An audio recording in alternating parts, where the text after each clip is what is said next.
रामचंद्र भगवान की जय. सांगितलं बाबा, ज्यावेळेस आपणारा मुख्य माणूस रानाच्या ठिकाणी पडला कंपन, त्यावेळेस राहिलेले राक्षस हातामध्ये धनुष्य बांधले टाकून भागण्यावाले की शाबास. आता मारुद्रापुढे आपण काय जगू शकत नाही. अशा प्रकारे धाक लागलेला आहे प्रत्येक माणसाला. त्याला धाक लागलाय का त्याला आपल्याला कळतच नाही. अशा प्रकारची परिस्थिती कशामुळे झालेली आहे तर ह्यांच्या वर्तणुकीमुळे झालेली असं नात्रा तुम्हाला आम्हाला म्हणून राक्षसाती भय पळता लंका पारी वधवत पलराले मारितो बोमस आयगत नगरस्ता. त्यावेळेस राक्षसाचा अंत होऊ लागला असं नात्रा म्हणू लागले. लंकेमध्ये असणारी बोंब उठली, रणांगणामध्ये बोंब उठली. कारण जे कर्म केलेलं आहे त्याचे फळ असणारे भोगावंच लागणार. अशा प्रकारे बोंबले वाईट कर्माचे परिणाम तुम्हाला वाईटच मिळणार, चांगल्या कर्माचे परिणाम चांगलेच मिळणार. अशा प्रकारे नातराय बोलू लागले. बाबा त्याच्यासाठी तुम्ही काय करा, सज्जनाची असणारी काळ धरा. मग सोहित कारण म्हणीन जाणसी हरिकथा पूजन वैष्णवाचे. अशा प्रकारे तुमच्या जवळ अवगुण जो आहे तो नाहीसा होईल संतांची जर संगत धरली तर. पुढे पळत मागे पाहत अवघे आले लंकेत रावणाची सोय सांगत केला घात.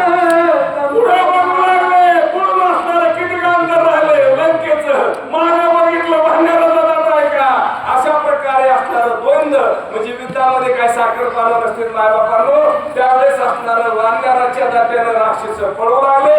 महाग बघतात, पुढे बघतात, हाल पडून पळतात.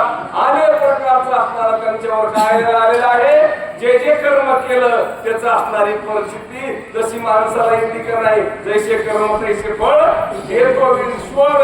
अशा प्रकारे राक्षसाचा काय झाला, गर्भघात झाला. अशा प्रकारे घायराले कोणतं ते सांगती निरवतंत एकला योनी हनुमंत केला घात.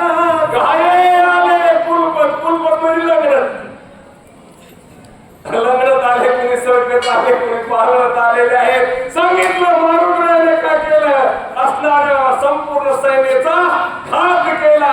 कुणी आक्रमण ठेवला नाही, बाकीचे जे सैन्य युद्धाला गेलं होतं त्यांची रांगोळी झाली.